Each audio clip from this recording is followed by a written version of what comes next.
Good morning, and thank you for joining us for Lamb Weston's third quarter fiscal 2026 earnings call. I'm Debbie Hancock, Lamb Weston's Vice President of Investor Relations. Earlier today, we issued our press release and posted slides that we will use for our discussion today. You can find both on our website, lambweston.com. Please note that during our remarks, we will make forward-looking statements about the company's expected performance that are based on our current expectations. Actual results may differ materially due to risks and uncertainties. Please refer to the cautionary statements and risk factors contained in our SEC filings for more details on our forward-looking statements. Some of today's remarks include non-GAAP financial measures. These non-GAAP financial measures should not be considered a replacement for and should be read together with our GAAP results. You can find the GAAP to non-GAAP reconciliations in our earnings release and the appendix to our presentation. Joining me today are Mike Smith, our President and CEO, and Bernadette Madrieta, our Chief Financial Officer. Mike and Bernadette will provide prepared remarks, and then we will be available to take your questions. Let me now turn the call over to Mike. Thank you, Debbie. Good morning, and thank you for joining us today. I want to start by thanking the Lamb Weston team around the world for their hard work in what continues to be a dynamic market. Their expertise, disciplined execution, and willingness to embrace change and act with urgency have been instrumental in the progress we are making. In the third quarter, we delivered another solid performance, the fifth quarter in a row of in-line or better results, demonstrating that we continue to do what we said we would do. This strength supports our updated fiscal 2026 outlook, including a tighter guidance range and a higher midpoint of net sales and EBITDA. This was led by ongoing momentum and a strong sales performance in our North America business, where customer wins, share gains, and strong retention delivered 12% volume growth and 5% net sales growth in the segment. Over the past year, we have made considerable progress in this business across our operations and, most importantly, with our customers. This has enabled us to grow while restaurant traffic and consumer sentiment have been soft. Overall, QSR traffic was up 1% in the third quarter. Bernadette will speak to this in more detail. In North America, our focus this year was on strengthening our customer partnerships and consistently executing. We finished our customer contracting season with a higher retention rate and solid new customer acquisition. At our production facilities, we've delivered improvement in our run rates and core operational KPIs. We are generating cost savings ahead of plan across our business, and our employee engagement scores have improved significantly. Our international business, as expected, was challenged by an evolving market environment resulting from a significant surplus in the European potato market due to expanded potato acreage and a robust crop of potatoes during the last growing season.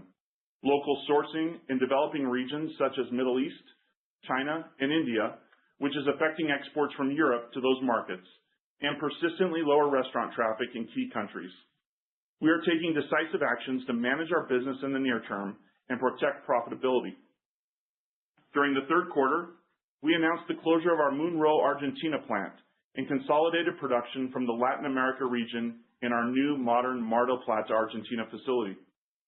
As we'd previously announced, we began temporarily curtailing a production line in the Netherlands at the beginning of the fourth quarter. Further, the company doesn't plan to resume production in one of its previously curtailed Australia locations. While we believe the competitive backdrop in certain international markets may result in less capacity expansion than was anticipated, we are focused on controlling what we can control, acting with urgency across the company, and being disciplined in our capital investments. It has been a year since I joined you for my first earnings call as CEO. Over that time, we have taken significant actions to improve our performance. We developed and in July began executing our Focus to Win strategy to drive targeted decision-making and actions. This strategy is a departure from Lamb Weston's previous focus on growth and scale. Instead, we are taking a more thoughtful approach to where we are geographically and from a capability perspective positioned to win long term, including where our customer proposition is strongest, and making sure any investments we make are evaluated through this customer and return-centric framework. As we near a year working with this paradigm, the changes are significant and inform our decision-making and how we compete for business on a daily basis. As part of these efforts, we set a target of $250 million in cost savings by fiscal year end 2028. Our first goal was to achieve $100 million in savings in fiscal 2026. As of the end of third quarter, we have already delivered on those full year savings and are tracking ahead of our program target. These savings have afforded us the opportunity to make selective investments in support of our customers. We believe these targeted reinvestments have been the right long-term choice for our business and have been particularly powerful as they are paired with the improvements we have made in execution to deliver higher consistency and quality for customers and our continued commitment to product innovation. Altogether, these have combined to drive substantial improvement in our positioning with customers, which is reflected both in strengthened retention and new customer acquisition. But to be clear, the actions we have taken and will continue to take on cost and capital deployment opportunities are structural. As we move forward, we believe they make us a more competitive organization while also positioning us for improved operating leverage in a more favorable price mix environment. We are also evaluating additional opportunities for improvement and savings across the organization, the details of which we will share in the future. Perhaps most importantly, we believe we are just getting started. Our new Executive Chair, Jan Props, brings extensive experience and an intense focus on operating execution from his time at AB InBev. Jan is highly focused on helping us evaluate opportunities to improve in international markets, where his experience in a leading global company is providing valuable perspective on how to navigate a dynamic environment. We will also soon welcome Jim Gray, our incoming CFO, who will bring an additional fresh perspective to our work. We also have a refreshed board with 7 new members since July, with expertise in food, consumer goods, agriculture, supply chain, and finance. This group is focused on improving performance, driving better returns on capital, and driving long-term shareholder value creation. As I have said before, business turnarounds are not linear, but 9 months into Focus to Win, we are making clear progress against our key business objectives. We have significantly improved our position with customers. We are improving our North America operations and are controlling the controllables internationally in a dynamic market, while we work to deliver on the cornerstone of our strategy, prioritizing markets and channels. With that, let me get to some specifics to illustrate the progress we are making. First, strengthening customer partnerships is central to executing our strategy. We've made meaningful progress in deepening and strengthening our relationships with customers this past year. As part of the analysis we did last year, we evaluated and streamlined our U.S. commercial go-to-market strategy and structure. Importantly, our direct sales team has positively impacted our selling on the street, including execution of pricing and working through challenges directly with customers. This is a key market differentiator and a core component of our customer partnership model. Our team is 100% focused on Fry's and the attractive financial role that they serve our customers. We have also augmented our direct team with a broker model in key channels where we saw this to be the most efficient way to immediately accelerate our near-term competitiveness. Second, in our Achieving Executional Excellence pillar, we are focused on continuing to build an agile and best-in-class supply chain that allows us to operate efficiently and consistently while balancing supply and demand. This includes curtailing production when needed, closing production facilities that don't meet our customer and efficiency standards, and restarting production seamlessly as we did in North America. Finally, within our efforts to set the pace for innovation, I want to highlight Grown in Idaho brand. We invested in a landmark category study highlighting how consumers think, feel, and shop for frozen potatoes. This work led to a reinforcement of the Grown in Idaho brand essence. As a result, we are launching a new brand positioning that is rooted in real and created for people who value where their food comes from. Shortly, you'll begin to see this brand show up on shelf with new packaging and a new clear message tied to made with real Idaho potatoes. Moving to slide 8, as you know, over the past several months, we were engaged in contract negotiations for the 2026 potato crop. In North America, contract negotiations are nearly complete. Overall, we expect a low to mid-single-digit % decline in raw potato price in the aggregate and have largely secured the targeted number of acres across our primary growing regions. Planting is on schedule for the early potato varieties, and we expect planting for the main harvest to be completed by the end of April. In Europe, fixed price contract negotiations for 2026 crop are underway and progressing as planned. Based on our current indications, overall pricing is pointing toward a mid-teen % decline in our contracted agreements from 2025. Fixed price contract planning across the European growing regions will continue through the end of April. We will provide our customary update on the outlook for the North American and European potato crops when we report fourth quarter earnings in July. In addition, we do not currently anticipate a material impact from recent fuel and fertilizer inflation to impact our fiscal 2026. In closing, our Focus to Win strategy is taking hold. Our focus is solidly on our customers as we strive to strengthen our partnerships around the world. It is on executing exceptionally well and delivering on our cost savings work. We are identifying and driving opportunities created from heightened accountability around our goals and by building a culture of continuous improvement in cost and capital management, agility, and improving our capital efficiency. I will now turn the call over to Bernadette to review the quarter and our outlook. Thank you, Mike, and good morning, everyone. I'm starting on slide 11. Third quarter net sales increased 3%, including a $47 million benefit from foreign currency translation. On a constant currency basis, net sales were essentially flat with last year. Volume increased 7%, led by solid execution in North America, including customer wins, share gains, and strong retention. This more than offset softer demand in key markets in our international segment. Price mix declined 7% at constant currency, reflecting the targeted investments in our customers for price and trade support that Mike mentioned earlier. Adverse product mix as consumers shift towards value-oriented channels and brands, and chain restaurants, which typically carry lower prices, and softer industry demand in key international markets, as well as increased competitive export dynamics, which most notably affected our EMEA business.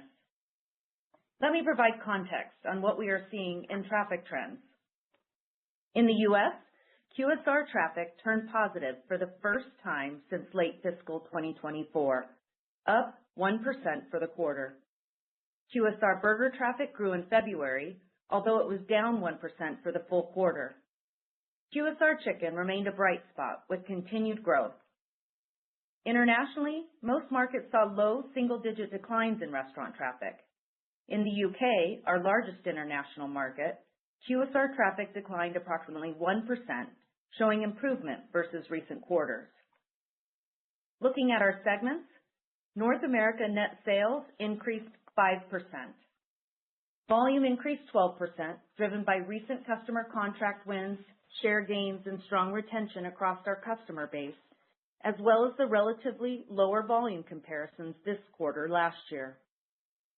Price mix declined 7%, with roughly half of the decline coming from price and trade support. The remaining half reflects mix, as growth with both new and legacy chain customers continues, and as consumers shift from branded to private label products. In our international segment, net sales declined 1%, including a $44 million benefit from foreign currency. At constant currency, net sales declined 9%. Volume declined 2%, primarily due to softer demand in key markets and a more challenging comparison. Last year, third quarter volume grew 12%. Outside of EMEA, volume grew in China and Latin America, and year-to-date volume is up across every region outside of EMEA. Price mix declined 7% at constant currency, reflecting price and trade support for customers, an unfavorable geographic and customer mix as lower priced regions and customers are growing. We also expect some impact from the conflict in the Middle East, and excess international capacity remains a factor. We'll continue managing these dynamics with a disciplined approach. On slide 12, adjusted EBITDA declined $101 million compared to last year to $272 million. Adjusted gross profit declined $93 million. The primary drivers were unfavorable price mix, a $33 million net pre-tax charge to write off excess raw potatoes in the international segment due to lower than planned sales and a stronger than expected crop yield, and higher fixed factory absorption costs in Europe and Latin America as underutilized production facilities carried higher costs. And finally, a year-over-year headwind. Last year, we realized the benefit of processing directly from the field in the third quarter. This quarter, given lower inventory levels, we realized the benefit beginning in the second quarter, which created a tougher comparison against last year's unusually strong third quarter gross margin. These headwinds were partially offset by higher sales volumes, benefits from our cost savings initiatives, and improved operating efficiencies in North America. Input costs, excluding raw potato prices, increased year over year, driven by tariffs, edible oils, notably canola oil, as well as increased fuel, power, and water, labor, and transportation costs. As Mike mentioned, we expect potato input costs to decline in the upcoming crop year. Most of our tariff exposure relates to imported palm oil. Recent trade agreements eliminated that tariff, which is a positive development for our cost structure going forward. We will see some tariff expense in the fourth quarter as we sell through existing inventory that was purchased before the change. In the third quarter, we recognized approximately $4 million of tariff expenses, and unless the agreements change, we don't expect to incur this cost after the fourth quarter. Turning to SG&A. Adjusted SG&A increased $9 million versus last year. The cost savings we delivered in the quarter were more than offset by normalized compensation and benefit accruals tied to performance achievement, along with the write-off of $13 million of capitalized costs from projects no longer under development.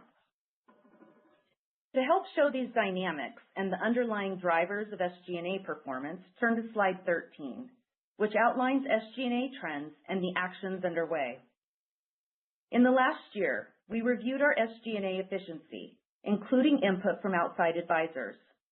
Building on that work, we developed targeted action plans to reduce SG&A through our cost savings program that will continue to drive improvement over time. As a reminder, adjusted SG&A includes several strategic items: revenue-linked advertising and promotion, royalties from growing our retail business, miscellaneous income and expense items such as asset write-downs, and non-cash depreciation and amortization. Revenue-linked expenses have remained relatively flat as a percent of sales, while amortization has increased as we've implemented new cloud-based and ERP platforms. Adjusted SG&A as a percentage of sales peaked in fiscal 2023, driven largely by the European joint venture consolidation and ERP implementation costs that were incurred ahead of go-live. On a normalized basis, excluding amortization, asset impairments, and normalizing incentives at a one-time payout, fiscal 2023 SG&A as a percentage of sales was 8.5%. Since then, we have taken action to streamline our cost structure. SG&A now stands at 7.8%, a 70 basis point improvement versus fiscal 2023, and about 70 basis points above the 7.1% level we saw in fiscal 2019, before COVID, and our major global expansions. The increase relative to 2019 primarily reflects investments to enhance our IT capabilities. While we've made meaningful SG&A progress, we continue to identify and execute against additional SG&A efficiency opportunities within the framework of our cost savings program. We will provide an update on our plans and progress as we proceed. Turning to segment EBITDA on slide 14. In the North America segment, adjusted EBITDA declined 4% or $13 million to $290 million. This was fully driven by customer price trade support and mix, while the underlying fundamentals of the business, volume growth, lower manufacturing cost per pound, and lower segment SG&A partially offset the increase in price mix. In our international segment, adjusted EBITDA declined $76 million to $19 million primarily reflecting lower sales, namely in Europe, where restaurant traffic and softer exports from excess industry capacity remains challenging. Higher manufacturing cost per pound, including the $33 million net pre-tax charge to write off excess raw potatoes. Higher fixed factory burden from underutilized production facilities in Europe and Latin America, and input cost inflation outside of raw potatoes. To mitigate these headwinds, we took the actions Mike spoke about to temporarily curtail production of a line in the Netherlands and permanently close a production facility in Argentina. These impacts were also partially offset by our cost savings initiatives. Turning to the balance sheet and cash flow, Slide 15 summarizes the strong cash flow generation that continues to support our strategic and financial priorities. Cash generation has improved meaningfully this year. Through the first 3 quarters of fiscal 2026, we generated $596 million of cash from operations. That's up $110 million versus last year. This improvement reflects strong working capital execution, driven primarily by lower inventories in North America and to a lesser extent, the timing of accounts receivable collections. Our focus on execution and capital stewardship enabled us to deliver $339 million year-to-date in free cash flow, an increase of $417 million year-over-year. Capital expenditures were $257 million in the first 3 quarters, down $307 million from last year. We now estimate full-year cash spend to be approximately $400 million, aligned with our focus on maintenance, modernization, and environmental projects. Our liquidity remains strong. We ended the quarter with approximately $1.3 billion of liquidity. Net debt was $3.9 billion, and our net debt to adjusted EBITDA leverage ratio was 3.4 times on a trailing 12-month basis, consistent with last year's third quarter and aligned with our balance sheet priorities. Turning to Slide 16, we remain committed to returning cash to our shareholders through our dividend and opportunistic share repurchases. During the first 3 quarters of the year, we returned $205 million to shareholders, including $155 million in cash dividends and $50 million of stock repurchases. We did not repurchase shares during the third quarter. After the quarter ended, however, and through March 30, we have repurchased approximately $43 million of stock, or 1.1 million shares at a weighted average price of $41.50 under a 10b5-1 trading plan. And earlier this week, the board approved the next quarterly dividend of 38 cents per share, payable on June 5th. Turning to our outlook on Slide 17, we are raising the low end of our net sales guidance and increasing the midpoint. We currently expect net sales in the range of $6.45 to $6.55 billion, including an approximate 1.8% foreign exchange benefit, or about $95 million year-to-date. Adjusted EBITDA is now expected to be in the range of $1.08 to $1.14 billion, which includes our current assessment of the additional risk associated with the ongoing Middle East conflict. In North America, we expect high single-digit volume growth in the second half, which also includes the benefit of an additional week of sales in the fourth quarter. As I noted earlier, third quarter growth was elevated because we were lapping an unusually low quarter last year. In our international segment, full-year volumes are still expected to grow. However, we anticipate year-over-year declines in the second half as we lap unusually strong performance last year and as the fourth quarter is further pressured by the evolving conflict in the Middle East. For reference, sales to the Middle East represents a high single-digit percentage of the international segment's volume year-to-date. Price mix in the fourth quarter will remain unfavorable at constant currency. We expect the price declines to moderate slightly in the quarter, supported in part by the recent price increase we implemented in early March to offset inflation. The price increase affects our non-contracted North American business. On mix, we assume ongoing pressure to persist for now, reflecting continued growth with chain restaurant customers and a shift toward private label offerings with retail customers. In our international segment, we expect to continue to face headwinds from the dynamics we've discussed. Adjusted gross margin is expected to decline seasonally in the fourth quarter, down 250 to 300 basis points from the third quarter's 20.9%, including our current estimate of the potential impact from the conflict in the Middle East. Adjusted SG&A continues to benefit from our cost savings initiatives. In the fourth quarter, SG&A dollars are expected to increase slightly from the third quarter, due primarily to an extra week of expenses, as well as incremental innovation and technology investments. We expect a full-year tax rate of approximately 28%, with fourth quarter in the mid-teens. The full-year tax rate includes approximately $20 million of adjusted tax impact from losses in jurisdictions where we do not expect to receive tax benefits. We now anticipate full-year depreciation and amortization of approximately $395 million, compared with the prior estimate of $390 million. The team continues to execute well in what remains a dynamic environment. We are entering the final quarter with a strong balance sheet, disciplined cost management, and a sharp focus on operational performance. Before I hand it over, I do want to acknowledge the leadership transition. This is my final call as CFO, with Jim stepping into the role tomorrow. I'm fully committed to ensuring a smooth transition, and I'm incredibly proud of the work this team delivers every day. With that, I'll turn it over to Mike. Thank you, Bernadette. As we shared today, we are committed to doing what we say we will do, recognizing that the environment is evolving quickly. North America is executing well, and we continue to have room to grow that business. Internationally, we are taking actions to manage our costs and position us in a fluid market.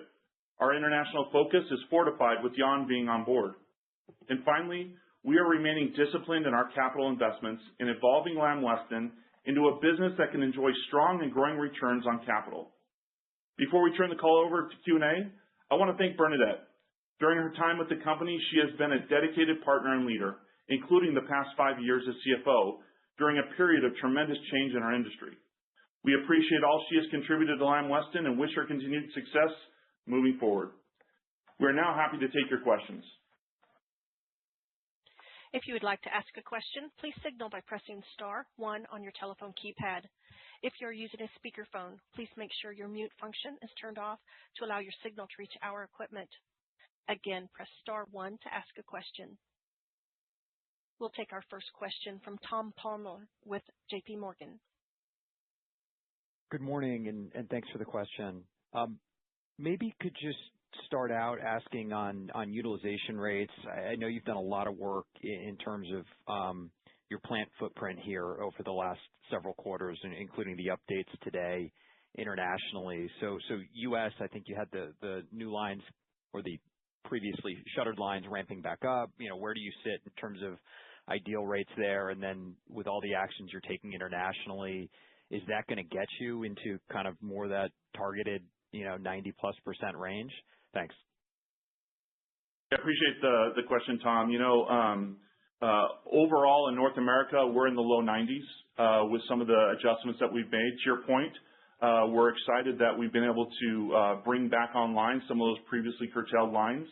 That allows us to be more flexible with our customers and make sure that we deliver for our customers at those high fill rates moving forward. I will tell you, though, it also allows us to be more thoughtful about the volume that we bring on board and moving forward. When I look at the international business, we've curtailed some lines. We've closed the Monroe facility down in Argentina and moved that volume into the Mar del Plata facility. And we'll continue to evaluate kind of based on supply and demand and the outlook of the business. I will tell you, it's a little, not all of our plants make the same items. So they have different technologies and different capabilities. So it's not as easy as just turning off one line and bringing another one back on. And so we want to make sure that we're delivering the right capabilities to our customers as they expect from Lamb Weston moving forward. Okay, thank you. And then on the pricing environment in Europe, I know it's hard to be overly specific. I think there's kind of two nuances this year. One is just the competitive environment generally, but I think secondarily, spot potatoes, as I understand it, are really cheap, and that is causing some maybe heightened pressure given you guys contract in terms of margin. When we think about next year and the 15% decrease, if that's how the industry is buying, I guess trying to think more like, do you get more on a even scale with the industry next year is how you look at it, and maybe we could see more of a margin recovery on that basis? Yeah, it's a combination of multiple factors. It's the capacity imbalance that we're seeing in Europe. It's slower demand, and it is that potato crop. So, when you think about capacity in Europe, it's not only excess capacity in Europe, but it's also they typically would export to markets like the Middle East, China, and India, and there's been some new capacity that's there. There's also the restaurant traffic softness that we're seeing across Europe. But to your point, the third element of that is the crop. Now, the great thing about our business is each year you have a reset on that crop. Typically in Europe, we will contract, in that 70 to 80% range of fixed price contracts. The other kind of 20-25% range is in open price contracts. With the reset for this year, we are contracting less acres, and we believe that based on the demand in the market, the rest of the growers will be doing the same thing. Okay, thank you. If you find that your question has been answered, you may remove yourself from the queue by pressing star 2. And we'll go to our next question with Peter Galbo with Bank of America. Hey, Mike, Bernadette, good morning. Mike, I wanted to. Hey, good morning. Mike, my first question is on just North America price mix. There's a few moving pieces there, I think, as we get through Q4 and into next year. The mix headwind, I think, from more chain, but then you mentioned today, I think, a March price increase. And then with potato costs kind of being deflationary in North America for this summer, I just want to kind of gauge, as we get through the first half of next fiscal year where pricing is kind of set, just the risk that we continue to kind of see slippage in price mix, maybe into the back half of 27 and beyond, just given some of the factors that we're outlining today. Yeah, a few things, Peter, on that. So, our expectation is that we're going to continue to have some price mix pressure into fiscal 27. Obviously, with those decisions that we've made around pricing in the current fiscal year, we'll have that lapping effect into fiscal 2027. We do see price mix moderating, including some of the benefits of the actions that you talked about. Keep in mind that we see inflation, and we've had inflation over the last several years outside of potatoes, and we need to make sure that we do the best we can to cover that. We'll provide guidance on fiscal 27 like we normally do with our Q4 earnings, and we'll be able to give more clarity on what that might look like for fiscal 27 at that time. Okay, thanks for that, Mike. And if I go to the reduced CapEx guidance, I think you talked a bit more about maintenance CapEx. And thinking back a few years ago, even to the Investor Day, there was discussion around not just capacity expansion, but some kind of elevated structural CapEx for things like wastewater treatment. Like, has you been able to mitigate a lot of maybe what some of those structural step-ups would be? Are those no longer kind of in play? I'm just trying to understand the $100 million decline with a quarter to go, and then maybe how we might think about that kind of going forward. Yeah, I think just as a reminder, obviously we were spending a lot on capital when we were doing the greenfield expansions, and obviously we have enough capacity in our footprint and don't need that spend. I'd say what you're seeing right now is a reflection of that disciplined decision making. We'll continue to have those environmental wastewater capitals. We have to do that as regulations change in some of the states in which we operate. But we're really trying to manage our capital spending and make sure that we make the right decisions that have strong returns. That being said, there is some timing elements to some of the capital this year that'll flow into next year. But we'll come back next quarter, and we'll talk about what that fiscal 27 looks like. Yeah, and Peter, just to confirm, we have spent the $100 million that we anticipated spending on environmental expenditures this year. So we are on the path of spending those environmental expenditures over that 5-year plan that we had laid out. Okay, very clear. Thanks, guys. Once again, if you'd like to ask a question, please press star 1 on your telephone keypad. We'll take our next question from Matt Smith with Stifel. Hi, good morning. Mike, I wanted to pick back up on the North America top-line comments. Volumes are quite strong in the quarter and accelerated on a sequential basis. As you exit this year, can you talk about the volume trajectory based on recent business wins and share gains? And with the utilization rate back in the low 90s and QSR traffic sequentially improving, do you de-emphasize going after volume to improve your leverage at this point and get more choiceful about volume? And just how does that play out as you look forward over the next year or so? Yeah, I appreciate the question, Matt. We've been focused on driving those customer partnerships, and that's really focused on the quality, the consistency, innovation, and value, and making sure that our customers are getting the product on time and in full when they need them. And the great thing that I'm seeing across our organization is we're really creating a culture throughout our organization of putting that customer first, regardless of what function that you're in.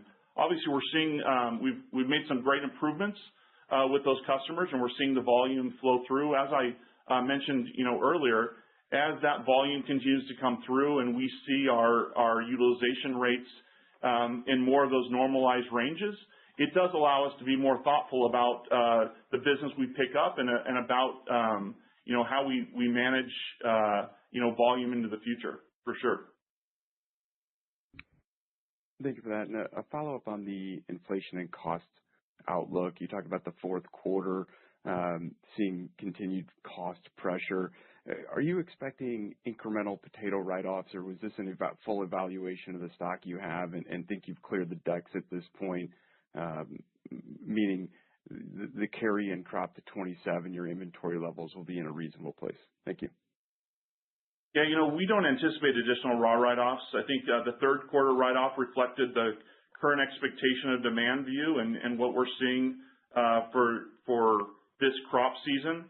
We continue to evaluate that based on what we see in the Middle East. But as of right now, we don't anticipate any additional write-offs based on where the demand's flowing and the best estimates of our business. Appreciate that. I'll pass it on. We'll go next to Robert Moskow with TD Cowen. Hey, thanks. Maybe just if you could give any kind of an update on what you're seeing in North America, competitors, supply chain footprint. I think they're coming towards the end of some long-term expansion projects, some of them greenfield. Do you think that those are on track? Are they still ramping at this point, or did they fully ramp and we don't have to worry about further capacity coming online for the next 12 months? Yeah, I can't speak to their production and what our competitors are doing. I know that their facilities are up and running, and I'll tell you, based on the work that we're doing around our customers, we're winning. And our customers are continuing to choose Lamb Weston, and we're seeing that volume growth across our business. Overall, we're starting to see some of the price mix moderating, including some of the actions that North America recently took. But the teams are winning. I think our utilization rates are getting back to where they need to be in the low 90s, and that allows us to be very thoughtful about that volume that we take on in the future. Great. Okay, thank you. And we'll take our next question from Alexia Howard with Bernstein. Good morning, everyone. Can I just ask, to begin with, about the potato write-off in Europe? Are there actions that you can take to avoid that happening again by better demand planning? Is that something that we should not anticipate going forward, or is it something that continues to be a question mark? Yeah, it's a good question. Listen, we have made some adjustments in how we're procuring raw in Europe for this next crop season that will, hopefully allow us to be a little bit smarter and give us a little bit more flexibility in that moving forward. I think you've seen that this year in North America. We have procured kind of the right amount of potatoes. We have stronger supply and demand signals and some capabilities internally that are making us stronger and allow us to do a better job of predicting what those demand signals will be in the future.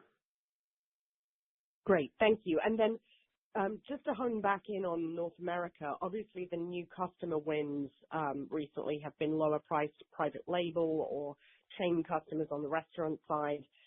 Now that the capacity utilization is back up into the 90s, it sounds as though you can be more selective in who you pick up going forward. Does that mean as we look out into fiscal 27, we could see positive mix growth, price mix trends, or is this the new normal? And what gives you the right to win in some of those more profitable accounts that might be out there? Yeah, like I say, I think we're probably a little bit too early. We're going through our annual operating plan right now, so we'll come back at Q4 and share what that might look like for fiscal 27. The one thing I do want to remind the group about is the new business that we've picked up with some of those large chain customers or even some of the private label business in retail in North America. Those have been new propositions to the industry. So they weren't currently purchasing frozen fries. And so it has created some mixed headwind, but it is new business that just makes the industry stronger overall and fills the capacity that's out there in the marketplace. Thank you. I'll pass it on. And we'll go next to Scott Marks with Jefferies. Hey, good morning. Thanks very much. First thing I wanted to ask about just within North America, if we think about the current 90% utilization rate, how much in the way of other curtailed lines do you currently have in North America, and how much, I guess, incremental capacity do you have available to bring back online should conditions warrant such action? Yeah, for the most part, we've restarted most of our curtailed lines, and so this allows us to still have flexibility to meet customer demand, but also, as I've said earlier, just be more thoughtful about that business that we bring on in the future. Okay, clear on that. And then as we think about internationally and just some of the dynamics going on across the world, wondering what you can share with us in terms of what you're seeing from competitors in terms of their own capacity or where or how they're choosing business in a different fashion versus what they may have done historically. Yeah, I can't speculate on what competitors are doing and so forth or others in the industry, but I can tell you the pace of announcements has slowed. We have heard of some short-term industry capacity curtailments, specifically in Europe as they manage through the crop and kind of the slower demand. But we think, or we believe that the competitive backdrop in some of these international markets may result in less capacity being built than was maybe previously thought, just given kind of the market or industry dynamics. Appreciate it. You pass it on. And we'll go next to Mark Torrente with Wells Fargo Securities. Hi, good morning, and thank you for the questions. I guess first on the cost savings program, you now expect to exceed the prior $250 million target.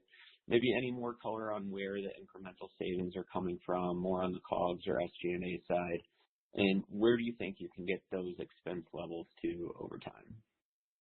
Yeah, we're on track to exceed the plan, like we talked about, even here in fiscal 2026.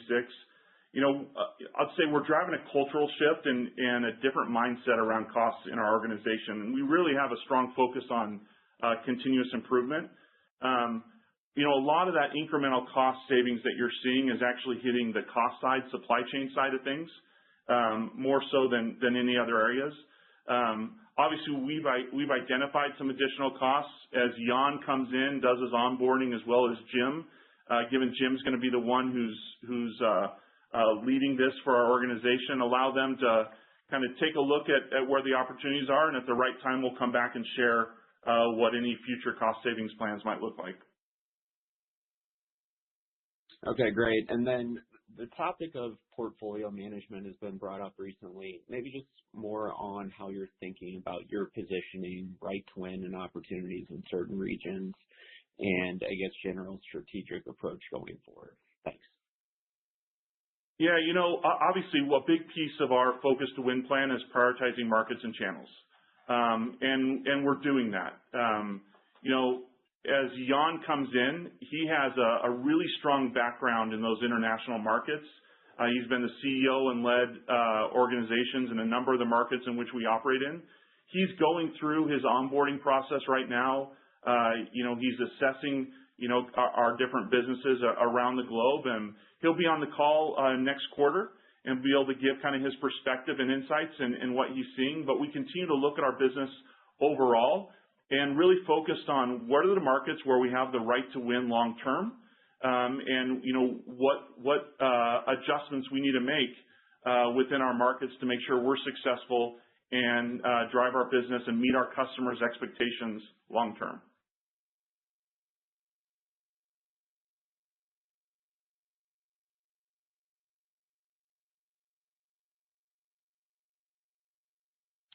And we'll go to our last question, Carla Casella with JP Morgan.